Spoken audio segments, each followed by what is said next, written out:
Hello, I'm Ellie, and in today's segment, we're going to talk about getting started with the ground control. So the first thing to know about ground control is, what the hell is this thing? A lot of people are going to be asking you that, and it's important to know why you have the ground control and be able to explain it to others as well. Ground control is a totally new way of brewing coffee. We were awarded the highest honor from the entire coffee industry, and we turn coffee brewing completely on its head.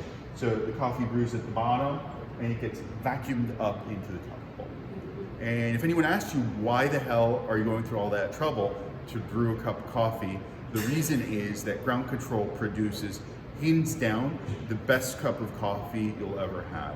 It produces a noticeably sweeter and smoother cup of coffee without any excess bitterness, and it has a lot more nuance. It hurts your stomach a lot less too. So if someone asks you about ground control, you could let them know why your cafe has invested in this special technology. Now, for people who want to get to know a little bit more about the technology and how is it that it's actually producing a sweeter, smoother cup of coffee that's better than a champion-made pour-over, the answer is very simple. The way ground control works is it's brewing the coffee in a series of mini brews. With each brew, we're pulling out a different layer of flavor out of the coffee, and then it's all being mixed inside of the air pod. So instead of brewing the coffee once and pulling out one layer of flavor, we're actually blending multiple different layers of flavor, and that's what leads to a much greater level of nuance and much less bitterness. We're never brewing the coffee long enough in any of those mini brews to actually bring out the bitterness from the coffee. So it's a totally new way of brewing coffee. No one's ever brewed coffee this way before. And what we're doing is we're breaking every single rule in coffee brewing to produce a dramatically more consistent and exceptional cup. So with that said, let's get started with how to use the system on your first time. So the first thing you want to do is turn on the system. The main power button of ground control is in the bottom right here. You turn it on once everything is plugged in. Now, when you turn on the system, you might notice that the screen doesn't go immediately on. That's because the screen has its own power button right here on the top right. When the screen turns on, you'll see it load, and you'll see possibly a balloon or some other home screen. All you have to do is swipe right, and you'll be in the main screen. If there are any messages about connecting to Bluetooth or about SIM cards, you could just swipe through them and go to the main screen. And you'll know you're fully logged on when your actual temperature shows. That means that the phone is connected to the system and ready to brew. So before getting into brewing, let's talk about some quick overviews of how to set up your system. So what you'll want to do when you first start brewing is touch the dial.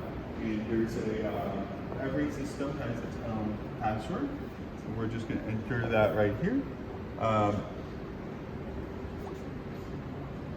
And then we can see that the system comes preloaded with a number of recipes. So if you're, for example, looking to have your first brew be an East African, you could start off with the East African template.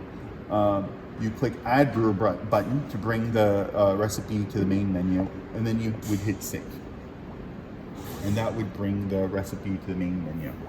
Now, the other things you'll want to make sure of is if you're brewing regular coffee, you'll want to bring your stirring time down to 18 seconds.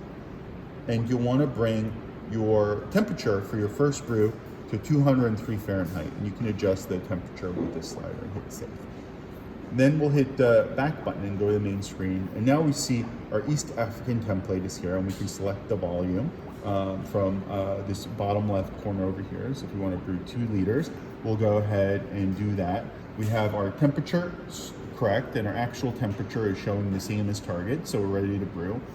We have the desired stir time for a regular cup of coffee. Now all we need to do is open up the brew basket. So for safety reasons, it's very important that you use our recommended technique for opening the brew basket. So you want to have 4 of your fingers on the handle.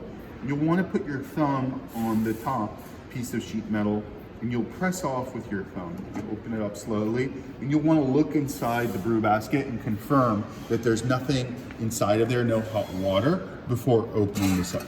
The reason for that is because if, let's say someone was brewing and they hit cancel, when you hit cancel, any water that's in the basket will stay in the basket, and any water that's in the bulb will drop immediately. So a beginner's tip, if you see coffee in the bulb and you realize that you forgot to place your air pot beneath the bulb, don't hit the cancel button. All of the coffee will drop immediately without an air pot.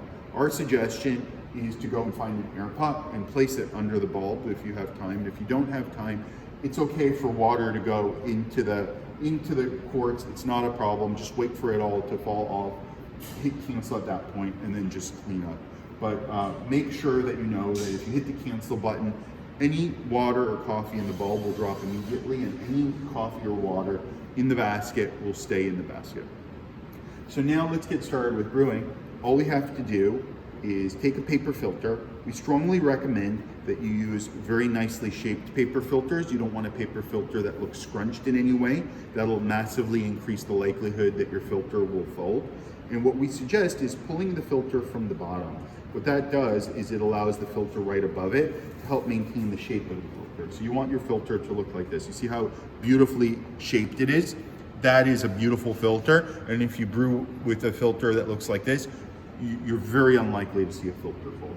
And then what you're gonna do is you're just gonna put that filter inside. You can drop it in like that, and then you just press it down with your fingers. And now you're ready to brew. See that beautiful shape around the rim? That's a sign that you have a good filter. And then if you have any coffee, you could just add it in. Make sure that you don't get coffee outside of the filter. We don't want grounds going inside the basket. And then you just place the basket inside the system, select your recipe. In this case, we want to select the East African template, 2 liters, and you hit the brew button and you're ready to go. Now you're off to your first brew on ground control. It takes about 2 minutes to get started. That's it.